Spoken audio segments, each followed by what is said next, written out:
on, guys? Today we are going to be taking a look at the bequiet 500DX that's behind me. Now honestly, before we get into that, I just want to say why I've chosen this case and what case I had before and why I ended up getting rid of it. So the Phanteks Evolve X, which it's the one before the tempered glass. It didn't have tempered glass, it was an oldish case, the airflow on it was not very good, and it was basically one of those things that I was looking at getting some custom panels and stuff for, and it was literally cheaper to buy a new case and move everything out of that case than it was to actually, you know, order those custom panels. The custom panels for that case are like $70 each.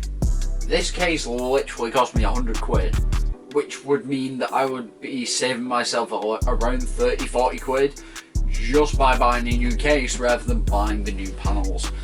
And also, temperature testing and thermals on this thing have been amazing so far.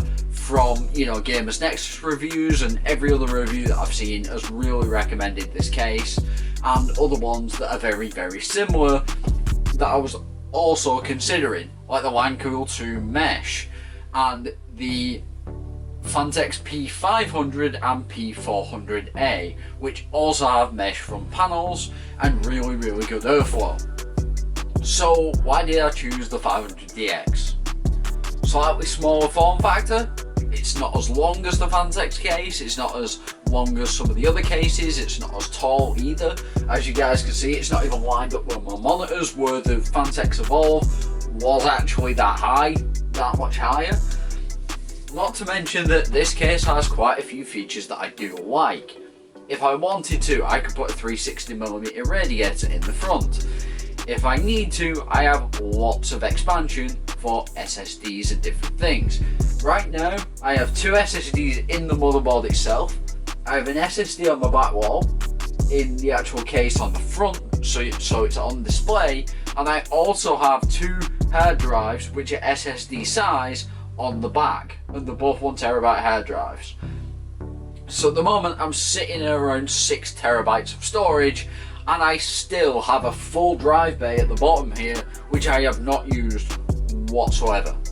So what was my experience building in the 500DX? Honestly, it was very easy. The one thing I did struggle with a little bit, which I will mention right now, is putting the motherboard in.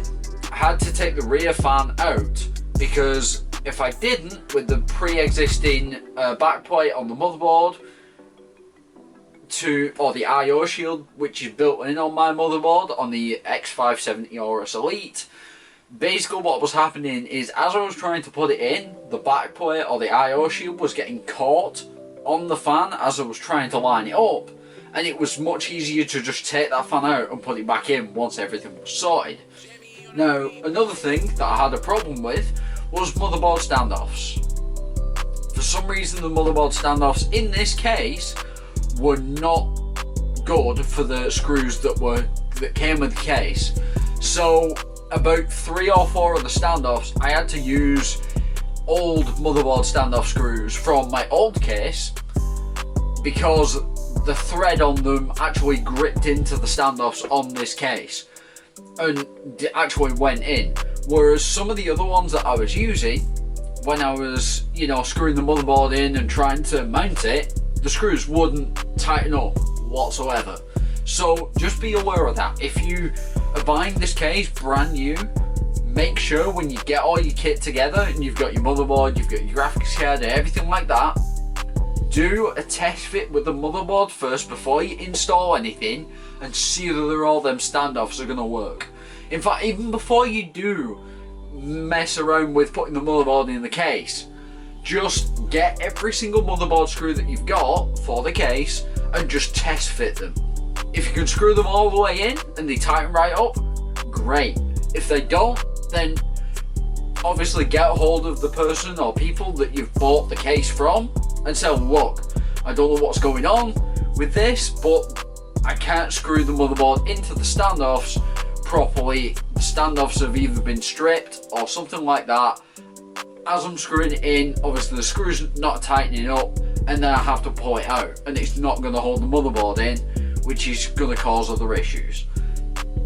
So that's something I did run into. Like I said, luckily for me, I'd just broken down the case. I still had all the parts and all the screws from that case, so I was able to use some of those old screws to mount the motherboard to the case. It was just a matter of, you know, sort of finding a screw that fit the size and was able to screw into that, you know, motherboard standoff and actually grip and not strip it out or anything like that. So luckily for me, I was able to do that. For you, you may not even have the extra screws needed to be able to try it, so that's just something to know. Another thing is, if you're going to put an AIO cooler in the top, make sure that you plug everything into the motherboard first before you mount it. Now what I mean is, you can mount it to the motherboard, no problem. Mount the cooler to the motherboard, no problem, that's fine. But your power cables and the fan cables and everything that go into this, make sure that you do, make sure everything's connected before you go and mount that radiator. Because the first time I mounted the radiator, I'm like, okay, so now I'm going to try and plug my CPU power cable in at the top of the motherboard, and you can't access it because of how small the case is and how much of a gap there is. There isn't much of a gap to get behind it, but you can, obviously it's mounted sort of offset from the motherboard, but because of the height and because of the height of, you know, the VRM cooling on the motherboard and stuff like that with the plates and how it's designed, I couldn't actually get my hand in there to, you know, plug it in. So that's something to bear in mind. If you are going to be installing a liquid cooler in this case and you're installing it at the top like I have, definitely make sure to, you know, mount it in the right way. Mount everything into the motherboard first and then put the radiator in cases there is no grommets at all, no rubber grommets at all. Obviously there's lots of different cable pass-throughs and stuff like that. As you guys can see, this cable's coming, you know, through where the CPU 24 pin is and everything like that. That's great. But one thing I will note about the 24 pin, if you don't have one that comes from the side and you've got to obviously pull the cable through and then plug it in and then kind of pull it back, the best way to do it is take the SSD tray out completely, mount everything in, and then put the SSD tray back and use the SSD tray and sort of curve the cables to it a little bit, and that's how I got it in the way that I've got it, and it looks really nice. The issue with it is that gap when you put that SSD tray in, if you're going to have cables and stuff in there in the back like I've got to mount to the SSD so the SSD is powered and everything, or if you're running two of them, just make sure that you don't connect your SATA cables until everything is already connected and you've ran all your cables and everything, because otherwise you could snap it off. It could be a little bit detrimental and it could be really annoying and a pain to fix if you do damage one of the SATA cables or one of the power cables. So just a PSA there, just obviously if you're going to be building in this case, take your time with it and make sure that you take that SSD tray out to fit all your cables in, and then just slide the SSD tray in like on an angle so that that bit that's got the like ridge on that you can see there behind the GPU sag bracket that I've got, basically as you slide it in, make sure it goes in so it's like on an angle like that, and the two things in the bottom are connected, and once they're connected what you can do is you can just sort of push the SSD tray forward and then push it sideways, and that'll just help route the cables a little bit better for you guys. So that's what I did, that's how I've got it working, and honestly, as you guys can see, this case looks phenomenal. I really like it, and hopefully the light hasn't gone too dark because it's just started raining again. I mean, the light behind me is doing whatever it feels like at the moment. It's been raining, it's been hailstoning, it's been sunny, it's been dry but very windy as well. So we've had all sorts of type of weather today. It's been a bit crazy, but honestly, personally, how would I give the build experience in a rating? Probably about 7 out of 5, 7 out of 10, sorry, 7.5 out of 10 maybe at most, because there is some downsides to this case. Like I said, The size of it means that you've got to mount stuff in a certain way. Obviously, stuff like the radiator, if you are going for a radiator at the top, make sure it's 240, because I didn't. It won't fit anything bigger than a 240 rad in the top. You can mount a 360 in the front if you take the drive cage out, which is right at the bottom here. If you take the drive cage out, you can mount a 360 rad, but then you're going to end up with a bit of a hole. So if you're going to do that, you could possibly go for a push-pull configuration. The other consideration is be careful with this front panel, but also you've got to brute force it. I know I'd said be careful, but you've got to brute force it. It sounds so strange, but it is really true. You have to give that front panel a lot to get it off. And the problem with that is you feel like you're going to break it, but then eventually it just comes off and it's fine. But you're not going to break any connectors or anything like that, because it's basically a touch mounted sensor on the back here. So when you push the front of the case on, it sort of like clips together and it's fine. So when you pull it off, it's not going to break anything, because there's no like actual clips. It's just a sensor that pushes onto, you know, it's two metal pins or whatever that push onto two other like plates that obviously connect all the RGB lighting and everything up on the front of the case. So like I said, there's a few things to bear in mind with the build experience, which is, you know, be careful with the front panel, but you're going to have to pull it to get it off, because otherwise it will not come off. It's quite stubborn, it's quite strong, and I thought I was going to break it, I'll be honest, until it came off, and I was like, okay, that's fine, that's it, whatever, because it's all like plastic clips on the back end as well, which is not the best design in my opinion. Like, it would have been better if it was like a push clip or something where you can just push like either side of it and they like squeeze in so you can pull it out dead easy.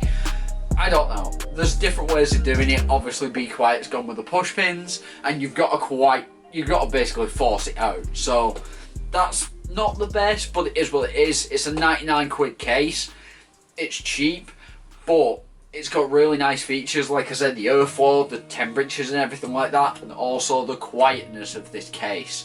Now, on my phone at the moment, I'm going to pull up a screen recording for you guys so that you can see everything that I'm doing, because I'm going to set up a sound meter right now and reset it and run some tests so you guys can see what this is doing.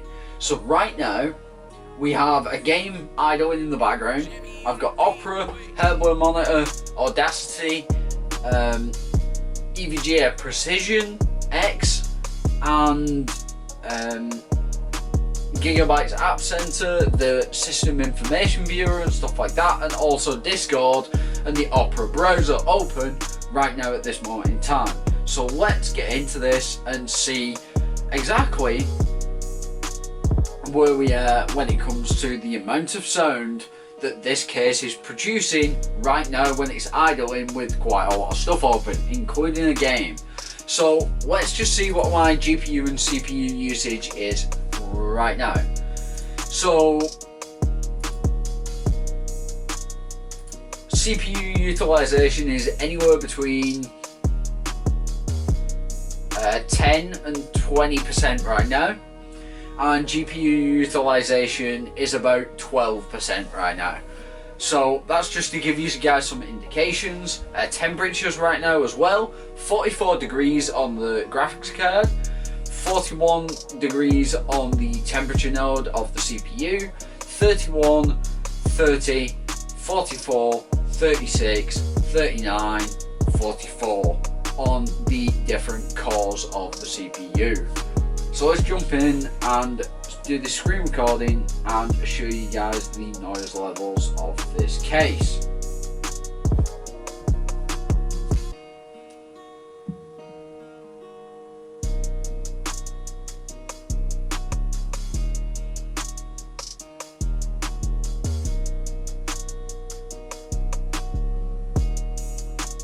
So now what we're going to do, as you can see, the sound meter is obviously spiking up because I'm talking. We're going to step the fans up to completely full speed on the CPU and the case fans only.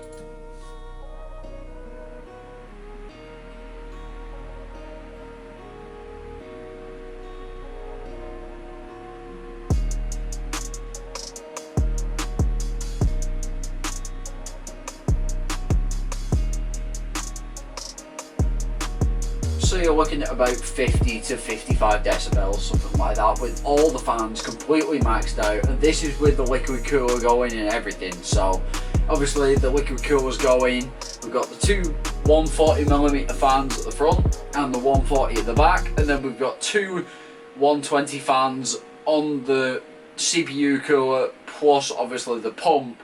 So everything's running at max speed right now.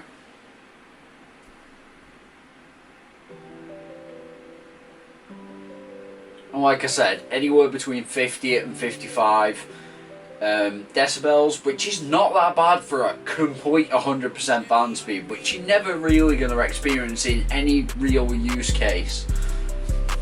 So let's max out the graphics card as well, which is a GTX 1070 for the Win 2 edition, and see what that goes like, because I know for a fact that graphics card is probably the loudest thing in this case.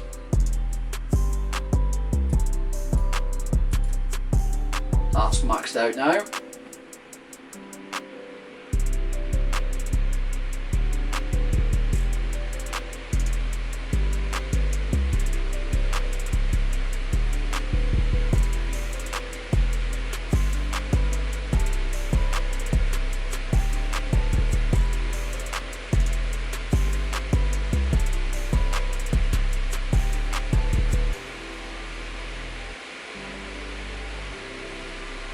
So I'll be honest, 60 decibels is not bad for that at all, I don't think. So we're going to ramp everything down again to quiet, and obviously put the graphics card back into auto mode, and we're down to about 40 decibels again without me talking.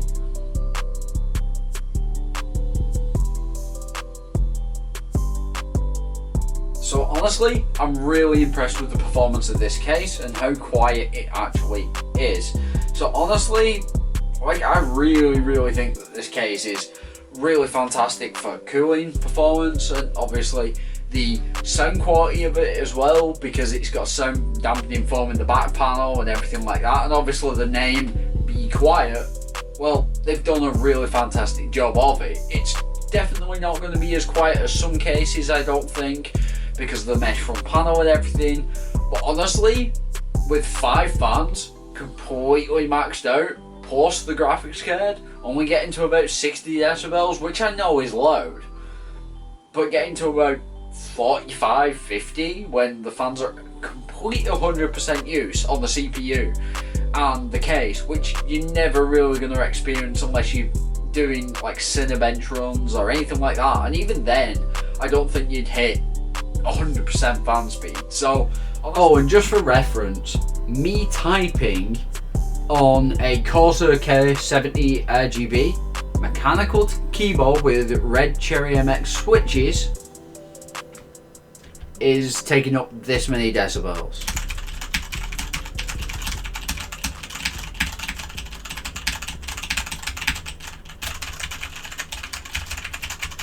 So 50 to 60 decibels for typing on a red Cherry MX keyboard. That just shows you how quiet that Be Quiet case really is. So honestly, hope you guys have enjoyed this look into the Be Quiet 500DX. If you have, don't forget to like, favorite and subscribe, and I will talk to you guys in the next one. Peace.